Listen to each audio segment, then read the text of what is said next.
بعض کیسز میں ایک سے زیادہ کی بھی ضرورت ہوتی جی ہے. مثلا اگر آپ بیلجیم میں چلے جائیں تو وہاں تقریباً جو ہے 3 زبانیں ہیں. جی سر.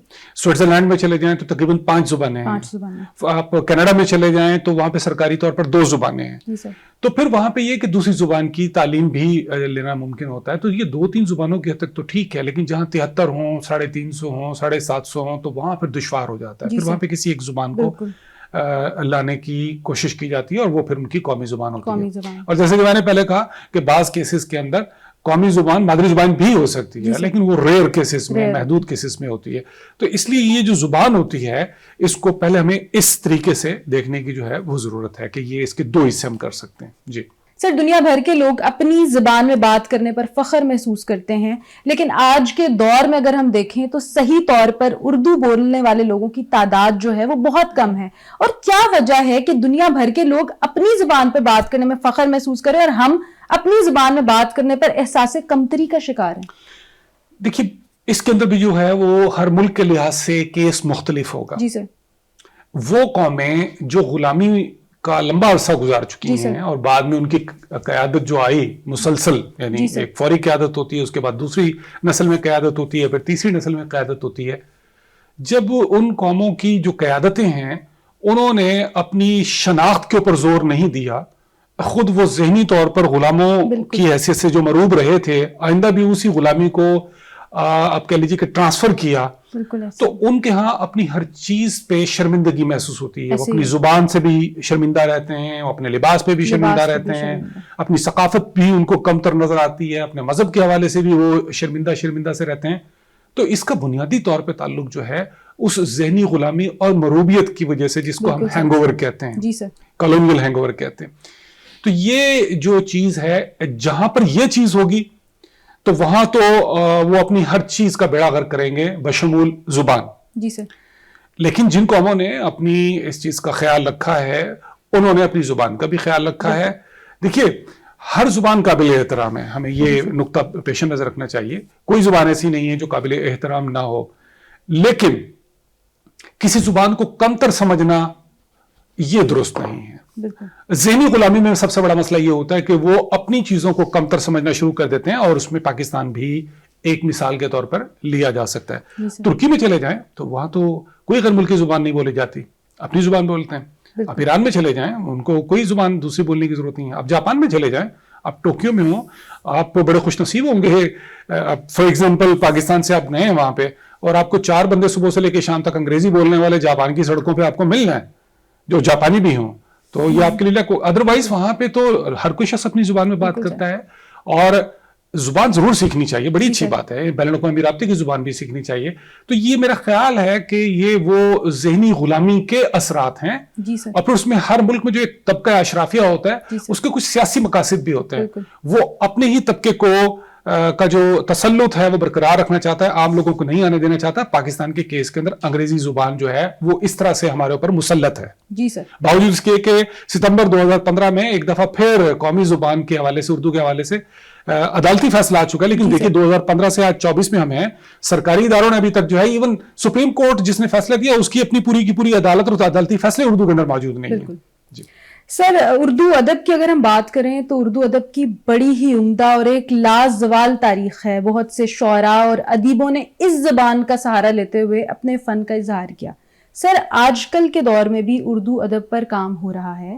بہت سارے شعراء اور ادیب ہیں جو اپنا حصہ ڈال رہے ہیں, لیکن آپ کو کیا لگتا ہے کہ کیا زبان پر جو کام ہو رہا ہے وہ کافی ہے, اور کیا وہ اپنا حق ادا کر پا رہے ہیں؟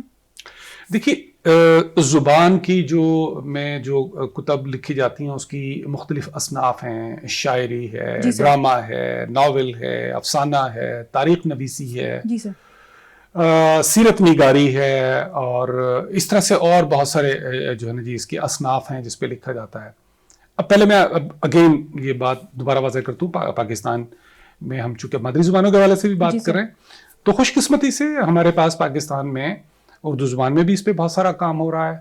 اور اس میں جو ہے ہماری جو علاقائی زبانیں ہیں اس میں خصوصی طور پر سندھی میں بہت زیادہ کام ہو رہا ہے. البتہ جو دیگر زبانیں ہیں اس میں بھی کام ہو رہا ہے مگر نسبتاً کم ہو رہا ہے. جی سر. اس سب کے لیے سرکاری سرپرستی کی ضرورت ہوتی ہے. بالکل سر. پاکستان کے 1973 کے آئین میں ہماری تمام جو علاقائی اور مقامی زبانیں ہیں جی سر. ان کے تحفظ اور فروغ کے لیے کہا گیا ہے. یہ بدقسمتی سے ہماری جو اشرافیہ ہے جی سر. وہ یا جو ہمارے پالیسی ساز ہیں جی سر. وہ اپنے کچھ مخصوص مقاصد کی وجہ سے یا یوں کہہ لیجیے عدم توجہی ہے ان کی ہماری ان تمام اردو سمیت تمام زبانوں کی جانب. جی سر. تو اس کے نتیجے میں جتنا انقلاب آنا چاہیے تھا بدقسمتی سے وہ نہیں آ رہا, اور بالخصوص ہماری جو مختلف علاقائی زبانیں ہیں ان میں بڑا یہ ایک افسوسناک مرحلہ ہے. لیکن یہ تو چیزیں ہر زبان میں کسی نہ کسی طریقے سے شاعری, نغمہ, گیت, یہ ساری چیزیں تو چلتی رہتی ہیں. اصل چیز ہے علمی کام. جی سر. علمی کام کے لحاظ سے اگر ہم دیکھیں تو وہ بہت کم کام ہو رہا ہے اردو میں, چونکہ ہماری قومی زبان ہے اردو, اس میں بہت کم کام ہو رہا ہے. وہ ہم زیادہ تر کام انگریزی میں کر رہے ہیں. جی سر. افسوسناک بات یہ کہ دیکھیں آپ فرانس میں جائیے, وہ سارا فرانسیسی میں کام کرتے ہیں. جی سر. ترجمے کرنے والے ادارے موجود ہیں, وہ دوسری زبانوں میں تراجم ہو جاتے ہیں. تو اسی طریقے سے ہمارے پاس اردو مقتدرہ قومی زبان کے نام سے ایک ادارہ موجود ہے تراجم کے لیے اور ساری سہولتوں کے لیے. ہم اس سے استفادہ کریں اور تراجم کے لیے مشین لرننگ جو ہے اس کا زیادہ بہتر استعمال کریں. گوگل کا جو اردو ٹرانسلیشن ہے وہ ایک خیال ہے کہ 80% کے قریب جو ہے وہ اس کا جو ایکوریسی لیول ہے, اس کے ٹھیک ترجمے کی جو صلاحیت ہے وہ 80% کے قریب ہے. اس کو 100% تک لے جانے کے لیے حکومتی سرپرستی کی ضرورت ہے. یہ کام کرنا اشد ضروری ہے جس پہ کام بدقسمتی سے نہیں ہو رہا ہے. ہماری کئی ایسی یونیورسٹیز جو سائنس اور ٹیکنالوجی سے متعلق ہیں اس میں شعبہ جات میں نے دیکھے بنے ہوئے ہیں, لیکن بعد میں فنڈنگ نہیں ہے, اس پہ کام نہیں ہو رہا کہ اردو زبان کو کس طریقے سے مشین لینگویج کے ذریعے سے جو ہے وہ کیا جائے. آرٹیفیشل انٹیلیجنس کے یا مصنوعی ذہانت کے اس دور کے اندر جو ہے آپ یہ دیکھیے کہ یوٹیوب کے اوپر جو کانٹینٹ اویلیبل ہے, جو مواد دستیاب ہے, اس میں آپ اس کے سب ٹائٹلز والا بٹن دبائیے.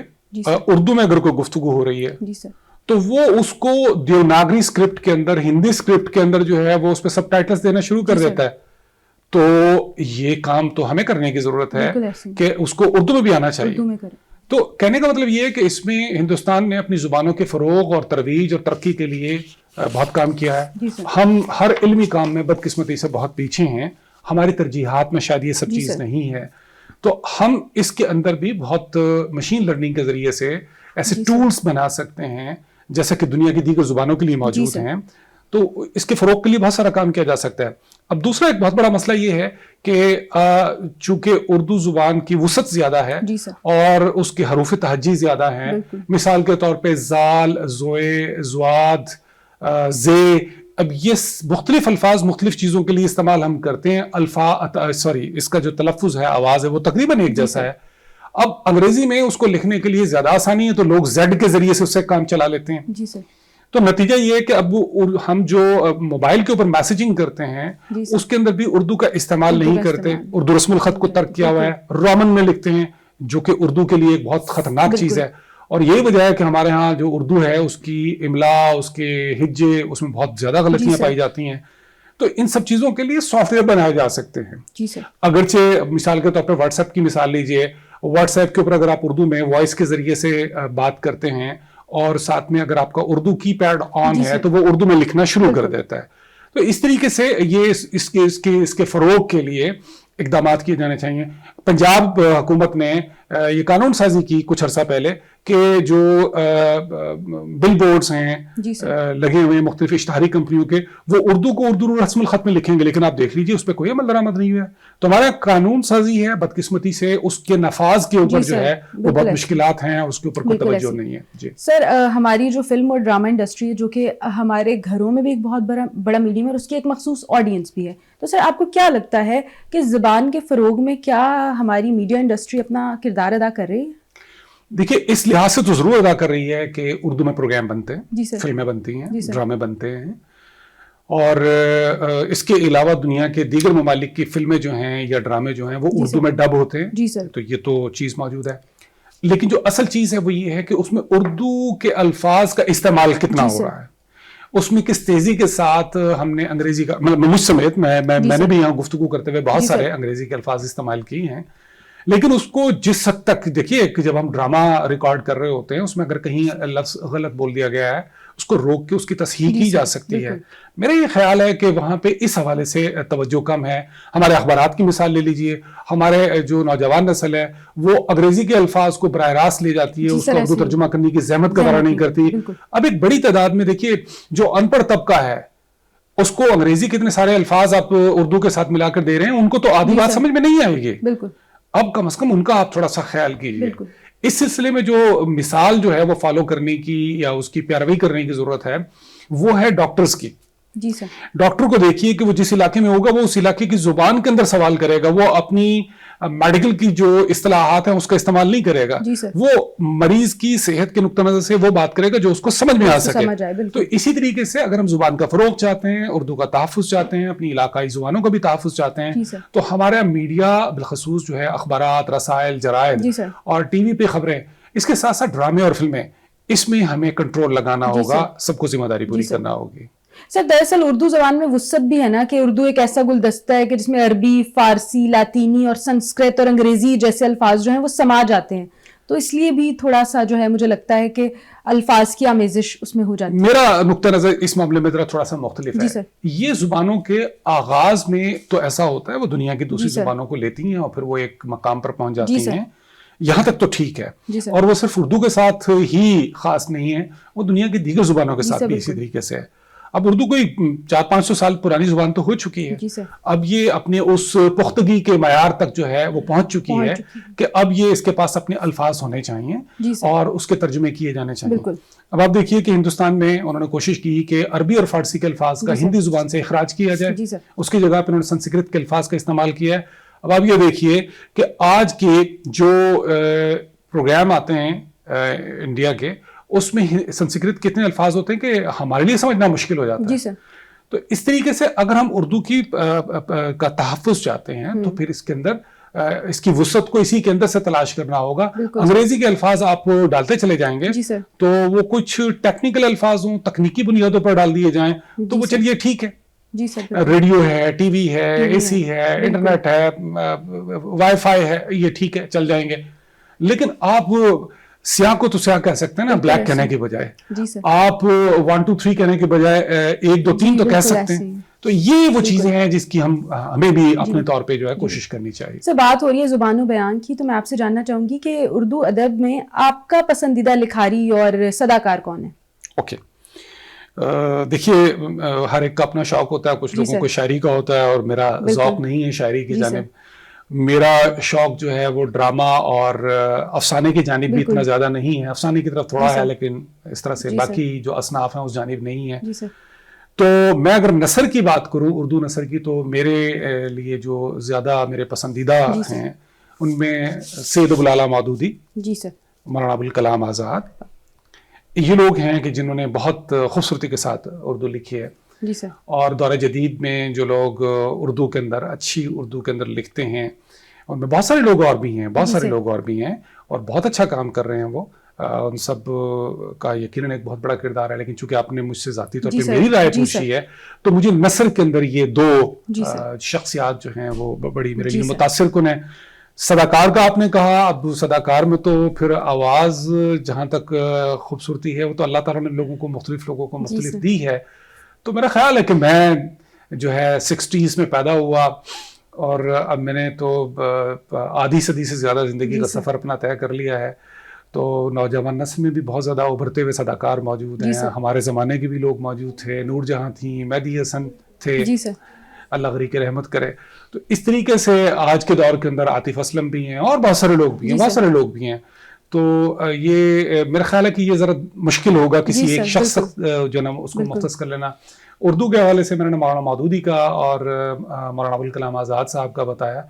اسی طریقے سے اگر آپ بات کریں انگریزی میں تو مجھے سڈنی شیلڈن جو ہیں وہ اس میں مجھے بہت سادہ زبان جو ہے وہ مجھے بہت پسند ہے. جی سر, پروگرام کے اختتام پر آج کے موضوع کی مناسبت سے آپ کیا پیغام دینا چاہیں گے ہماری نوجوان نسل کو؟ سب سے پہلی بات یہ ہے کہ لوگ زبان کی بنیاد کے اوپر لوگوں کو کاٹتے ہیں, نفرت پیدا کرتے ہیں. اس اور دم, ہم اور وہ, اس میں تقسیم کرتے ہیں. ہم حضرت آدم علیہ السلام کے اولاد ہیں, اس اعتبار سے سب انسان برابر ہیں. اس لیے ہمیں ہر ایک دوسرے کی زبان کا احترام کرنا چاہیے, مذاق نہیں اڑانا چاہیے.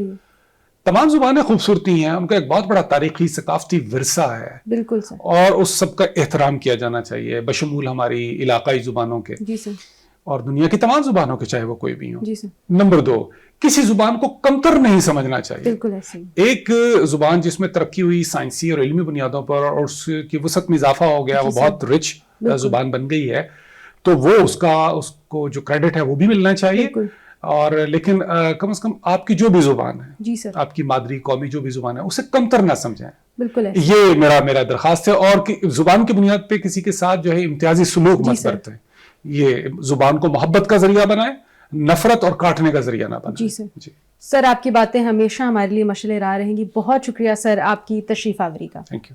اردو ہے میرا نام، میں خسرو کی پہیلی، میں میر کی ہمراز ہوں غالب کی سہیلی، دکن کے ولی نے مجھے گودی میں کھلایا، سودا کے قصیدوں نے میرا حسن بڑھایا، ہے میر کی عظمت کہ مجھے چلنا سکھایا، میں داغ کے دامن میں کھلی بن کے چنبیلی، اردو ہے میرا نام، میں خسرو کی پہیلی۔